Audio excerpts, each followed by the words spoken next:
Welcome to Cooking in Cornwall today with me, Marion Simmons. I thought today, because I do pasties all the time and I've done them on the show before, I'd show you how the posh people did pasties. So today we're going to do some real posh pasties. I don't know if you know James Strawbridge, but I'm lucky enough to be on his farm today. Now, what he's got here is a water mill. Look at it, it's beautiful. And he generates all the electricity for the farm here. So his baking, it's much cheaper than mine really, but and they really utilise the land here. They've got places here like for the bees, for pollination, and they've got all their own geese, they've got the water. It's absolutely amazing times here for them. And what I'd like to do today is take you in so that we can make some posh pasties with James. Oh wow, look at this, posh pasties. Oh, minted lamb, steak and stout, triple cheese and spicy 3-bean. Looking good. Let's go in.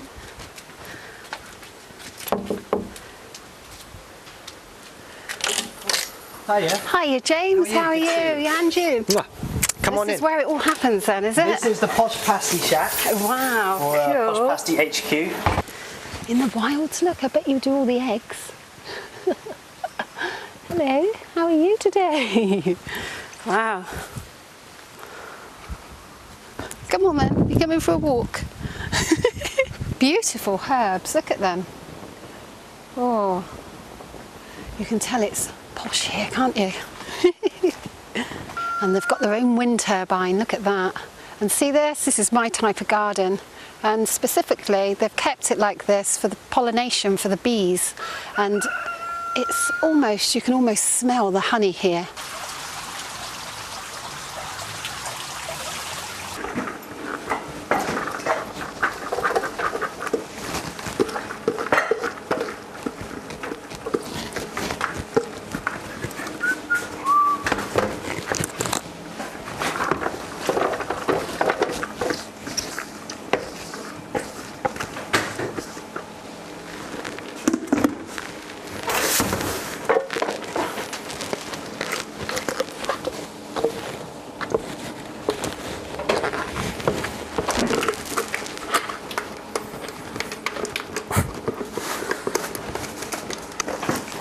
Hi Marion, how you doing? Yeah, we've got quite a lot going on in this one. This is our minted lamb pasty. Wow, that's looking brilliant. Main ingredients: mint, dried mint, and fennel it's dried. seeds. I thought you'd have grown your own here. No, we've gone for the dried because it's just sort of in the bulk, but we use sort of fresh ingredients in the relishes and stuff that goes with our pasties. But well, I can understand doing that because it's consistency, isn't it? Yeah. Sometimes of the year, the herbs and spices, they taste a bit less strong because of the weather.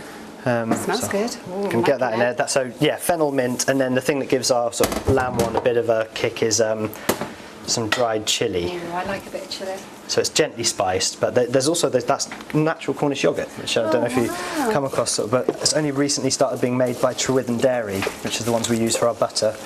Yeah, and their butter's really good as well, and I've used their cream several times. Yeah, so it's a sort of Trewithen local.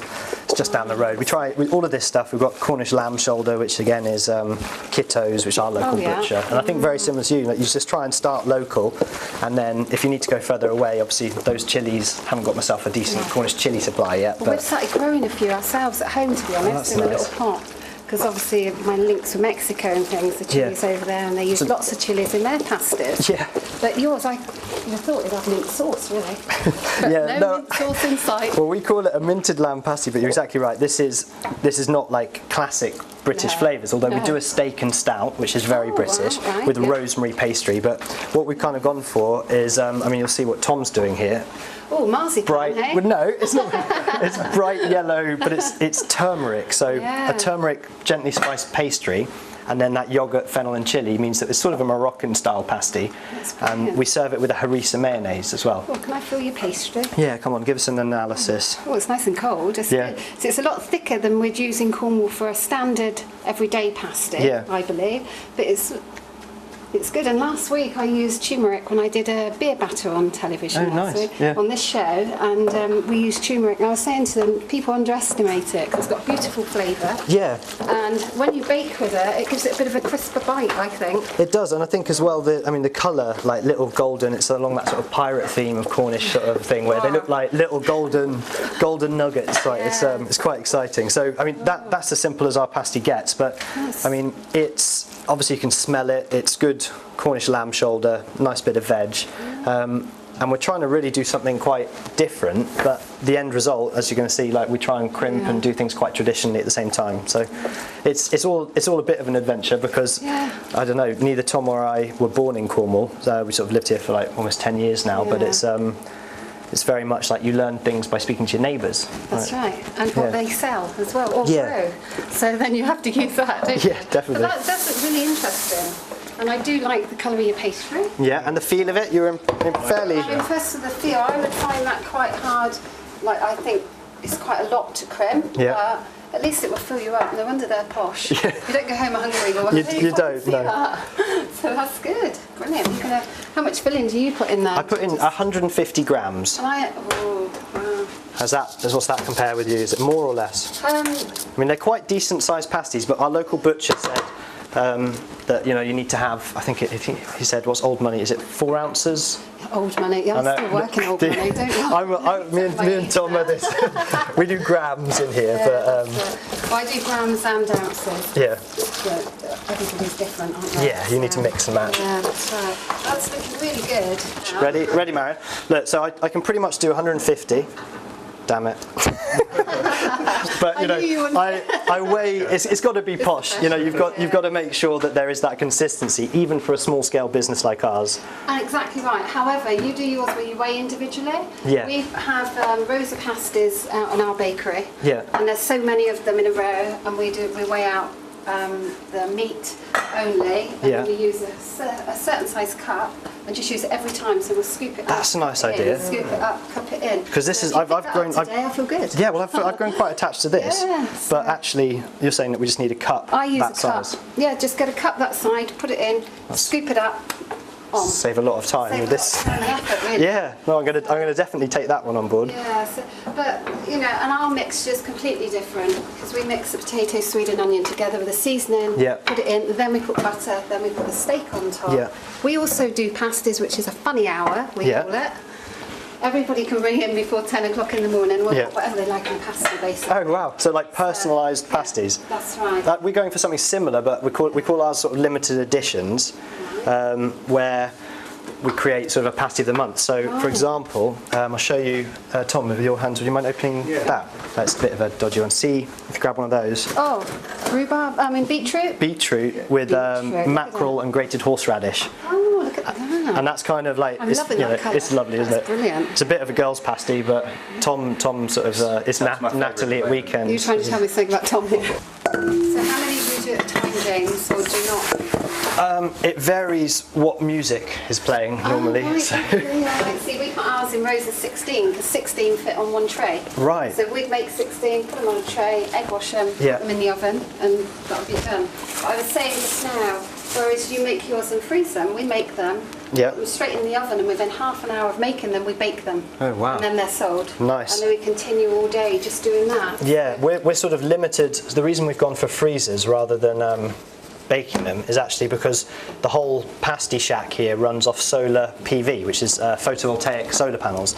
And the good side of that is they're all made 100% Cornish sunshine. Yeah. But the downside is, as you can see, the weather is not always that sunny.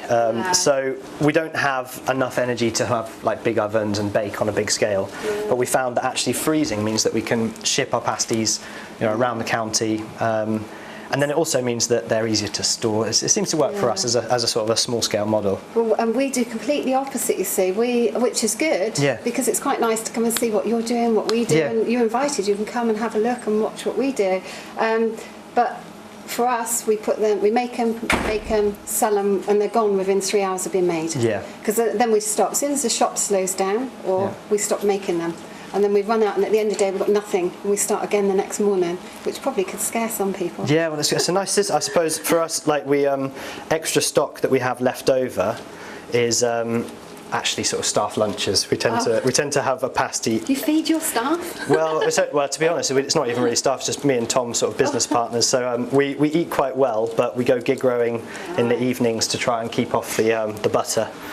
Because these are all made with a lot of very good quality Cornish butter, but the downside is that they're obviously quite extravagant, nutritious, rich.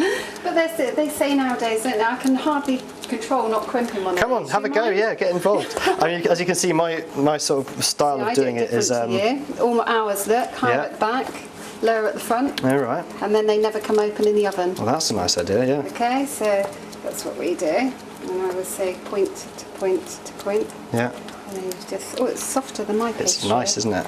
Have you tried any sweet versions yet? We've tried a strawberry and sage with clotted cream. Strawberry and black pepper would be good. Yeah, that sounds nice as well. Yeah. But it was good, but it's actually the execution of baking them.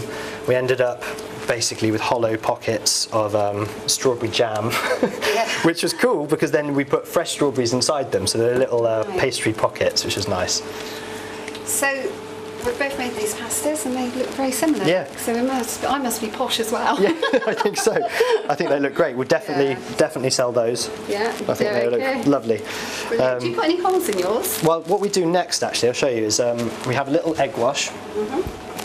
Any milk or just egg? No, straight egg. We have our own chickens here at the farm, so we use sort of free-range eggs, which is quite nice on the doorstep.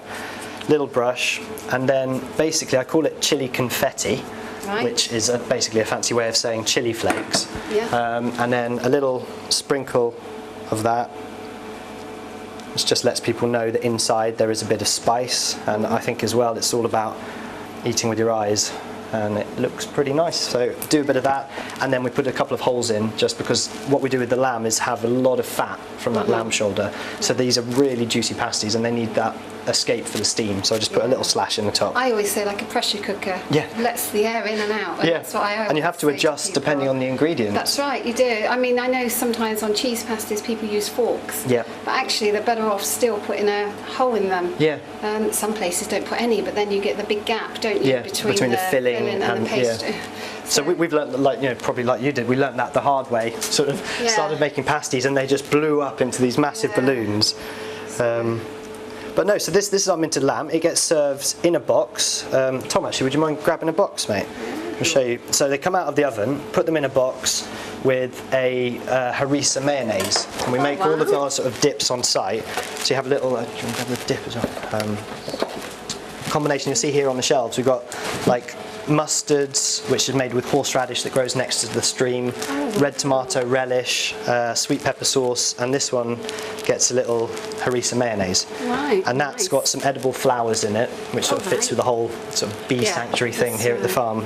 I could almost smell the honey when I was over there. It's unbelievable. I think it's your imagination running wild with you. So it sort of comes, and that's again sort of the reason this box came into living was basically I got fed up of eating pasties and dropping a bit of meat on the beach. So not a seagull then? Well, I knew that you're basically feeding the seagulls. So we have this now so that because it's a bit more expensive than the sort of classic Cornish one, you have a bite and if you drop anything, it doesn't go on the ground, it goes in your box. So it's well posh. It is well posh, isn't it? But it works for us. I mean, it makes it slightly different, and then people can also spot where our pasties. I mean, we're a small company. I mean, years ago, the bags were only there really for the miners. Yeah. You know, because they'd take their pasty down the mine, and they'd hold them either in the bag at first to get it off, and then they'd hold it by the crimp, wouldn't they? And they'd throw the crimp away for the mice and the rats and the vermin in the... Just to encourage them into the rats. Well, it would kill them. It would keep the population down because of the arsenic on their hands would kill them. I didn't realise that. That's awesome. So there is really a tale that goes with it. So pest control for pasty catering, you're saying that we should... I think we should all do it. I think we should just feed the rats. Feed the mice dodgy and rats, crimps. I don't think I like it much on this farm, do you? No. Well, I'll tell you what, Mary, I mean, as much as I'm appreciating your help, I do want to see the proper Cornish. Now, I've loved and eaten many Cornish pasties, but what's the chance of you showing me Well, I'll tell you what I'll do is, because our pastry is different to yours, do you do yours the day before? We do ours first thing in the morning. Right, okay. We make ours the day before generally. Yeah. But I'll make some how we make it, and I'll show you. Cool, that would be. If you can gain any experience from what I've done for 25 years, I'd really be happy for you to use it. I think I'd be... It's a cup, just a cup. A cocky little pasty maker if I didn't learn something from you. No, that would be amazing. I'll finish off these and I'll come and join you. Cheers, man.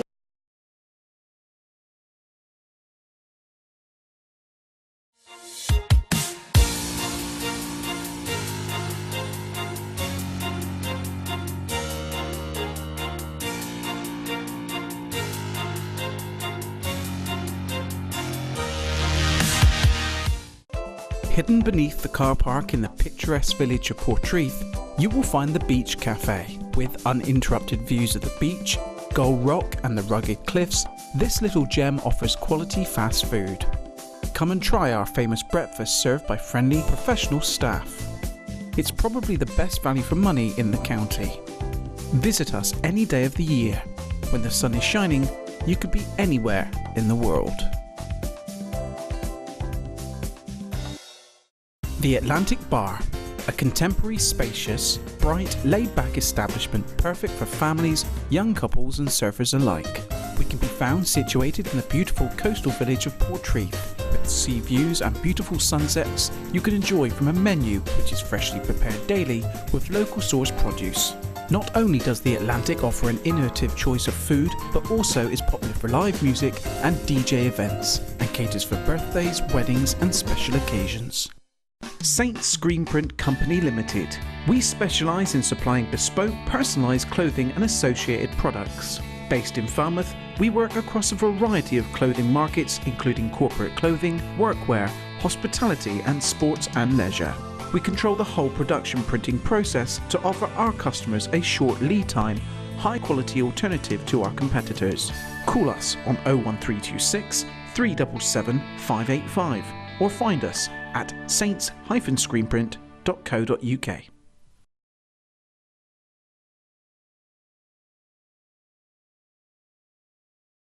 Right, so now I'm on the farm and we've seen how James makes his pasties. I thought I'd show you without a mixer, because some people haven't got electric mixers and I haven't got one here on the farm today. So I'm going to make some pasty pastry, or pasty paste as we call it, by hand.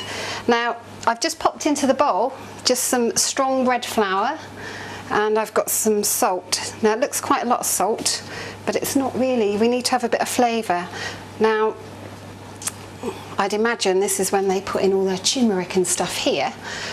So I just thought we'd get our lard. You can, if you want to make it vegetarian, you can use a vegetarian alternative for this. The reason I'm using lard is because it gives a really nice flavour to the pastry. Nice flakiness to it. It's got extra water in, so it gives a bit of lamination and it tastes good. So, and now I've got the pastry margarine. Now you'll see this is really thick and hard. It's been in the fridge. Now the pastry margarine, as I've said to you before when we made pasties, it contains a lot of water. So when the hot air gets onto this, it laminates the pastry and gives it that nice crisp break. As soon as it heats up and the water starts getting steam, you get layers with pastry and margarine. So that's why I use it in mine. Now some people use butter, and you can, but when you're making a lot like we do, it's harder to use all butter because the pastry goes soft in the heat of the bakeries, really. And I actually prefer this way. So look, I'm just going to do this. I'm rubbing it all in, and make sure you mix the whole lot together. Now I'm quite lucky because my hands are always freezing cold. If yours aren't, dip them in ice water before we start. And I've not got my wooden spoon again, I've got my hands in this mixer. Can't help myself, James. I can't use a mixer and wooden spoons. Us bakers, eh? I met a baker who didn't like getting his hands dirty. No, he couldn't have been a baker. Yeah.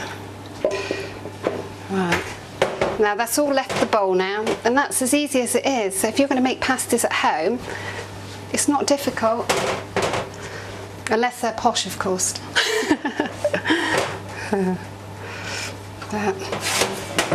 There we are. I'm going to tip that out. Now I wouldn't do this with a sweet pastry because it'd make it too short. But I'm just bringing this all together. You can still see the lumps of fat in this, look. See. And I'm just working it a bit just to work that gluten, because we want it to be really stretchy, so when we make our pasties it stretches. And I leave mine overnight now to rest. We scale them all into little balls. We've got a machine that does that in the bakery. We put them on a plate and it makes them all into small balls. It moulds them round and then we put them in the fridge. I'm just going to leave that.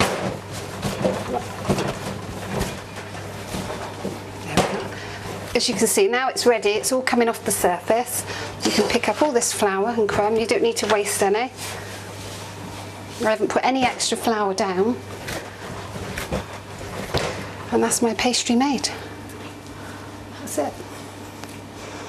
So pop that. You chill it as a whole ball and then No. small balls in the morning? I would Divide it first. divide it on a, As in the yeah, balls. make it, divide it, chill it as balls like this. Right now, this pastry now I've used here, that's the one that I made yesterday, so this is relaxed now, and I'm just going to roll these out. I don't use a cutter or anything, I don't use any flour either, look. I'm just literally rolling them out, and I know what size it should be because there we are, that's the size of our pasty pastry. Now if you're only making one or two at home, that's fine, but if you're making more, you can still roll all the pastry out at the same time, but make sure that you keep it nice and cold and all your ingredients are cold, like your flour, your lard, your water. Yeah. There we are, that's that.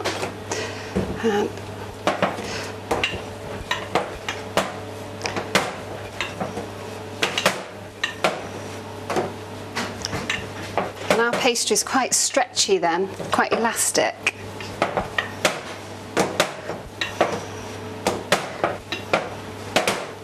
And I can stretch it. If it goes a little bit out of shape, look, I can just pull that and it will stretch it to the right shape.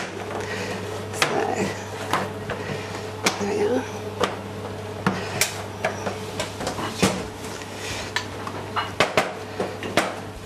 I'll just make 6.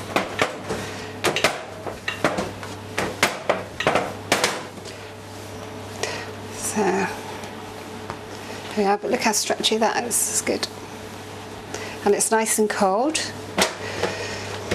Right, and in our pasty mix we've got the potatoes, the swede and the onion, and then I'm using the eggs just for the egg washing afterwards. But you need to make sure the vegetables are a similar size because we need them to cook at, you know, the right times together. So the potato can naturally, as it takes less time to cook than the swede, that can be, or turnip, that the swede or turnip will be smaller than your potato. So, and literally I don't weigh them individually because after 25 years I can almost weigh them easily. Just put that in like that and don't get any around the edge. Now we put quite a lot of filling in ours compared to other pasties that I've seen, but traditionally we need to have it really full. This was the miner's lunch, got to fill them up. So, now I'm going to put a little bit of butter. Now I've used salted butter for flavour in the middle, and as you see, if I wet my hand this butter won't stick to it, so I've wet my hand just to pop this in the middle. Put a nice bit of butter, and then I've got skirt, so it's beef skirt, but you have a look, it's lovely meat this is. It's full of flavour and it's naturally got a cut with a little bit of fat on, so that will then give you your gravy. So I place that across the top. We don't mix it all together. That along the top.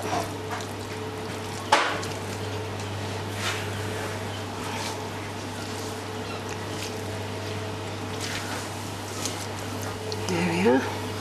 Plenty of meat and veg. I think James will cringe when he comes to crimp one of these. It's too full, I expect. We'll see. And then I put a little bit of salt and black pepper on the top. I hear a crimping challenge there, man. Oh, I do. I tell you. You're going to love it. And a little bit of salt. Come on then. Come on then. That looks like a proper pasty, doesn't it? It's traditional. I don't know Traditional about pasty. Traditional. Now I know yours are different, but that's absolutely. I mean, everybody's different, aren't they? And I actually really admire what you've done to come to Cornwall and try and do something a bit different. It takes courage. It's also like there's no point for me trying to replicate what other people are already doing well. So I'm sort of, because I'm sort of new boy to it, I'm just going to try something different. But right, mine look. We stretch them, nice and stretchy. We always say the back's higher than the front, look. And you'll see they're a lot different, aren't they? There's a lot more filling in. Yeah. So, what weight is the filling? It's probably pretty similar. Yeah, the whole pasty, when our pasties are made, need to be between 14 and 15 ounces. Yeah. So we have a rough average. So, and then you might find it easier to crimp than what you're used to, you see. It's different, isn't it? It's like a tighter crimp. Yeah.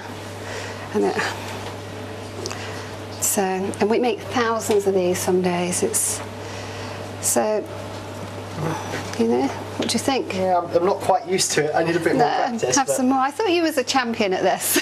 Well, I have to say I used a bigger pasty round. Ah, right, I see. This is a lot of filling and not a lot of slack. But that's right. But we cram loads in because as soon as it starts cooking or baking, the vegetables will sink. And I don't know if you noticed, I never ever put my seasoning on before. I mix it last thing before it goes in a pasty. Do you do the same? Yeah, so that you don't draw out the moisture. That's right, yeah, because some people do cook it or get prepared the day before. Yeah. And it's a bit of a nightmare, really, because all of the moisture comes out of the vegetables and you don't get a juicy pasty.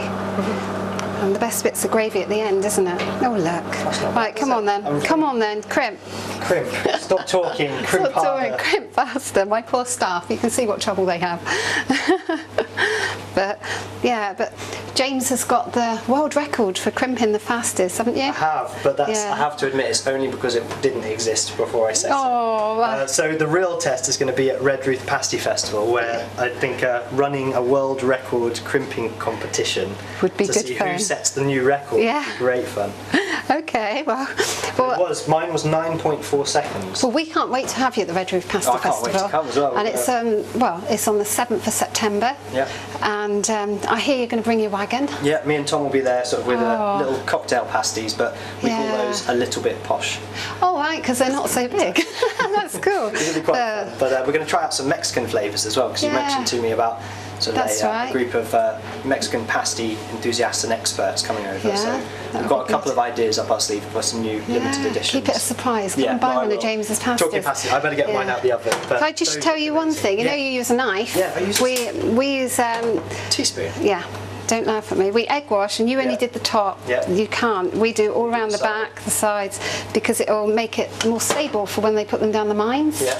And then Does that help them not stick to the pan as well? Or? No, the egg wash would make them stick if it touched the pan. Don't wet the bottom. But don't wet the bottom. But you need the whole of the outside done, and it'll hold it really tightly together. Cool. That then, if you leave it for 5-10 minutes before it goes in the oven, egg wash, it will get a nice seal over it, and you get a glaze. And if it's a competition pasty, double glaze it, let it dry, redo it. Really? Yeah, and then I put the 2 holes in afterwards with a spoon, and because then the egg wash, if I egg washed it after, that'll fill up the holes with egg wash, so I put them in after. Sure. And that's it. That's a little real Cornish one. Look. Well, I'll tell you what, I want to get one of those in the oven as well. You have that. Try it. Thanks, James. Well, that's all we've got time for today. So thanks ever so much for watching us today on the Cornwall channel, and we'll see you soon. Take care. I hope you've enjoyed the show. Bye. Perfect.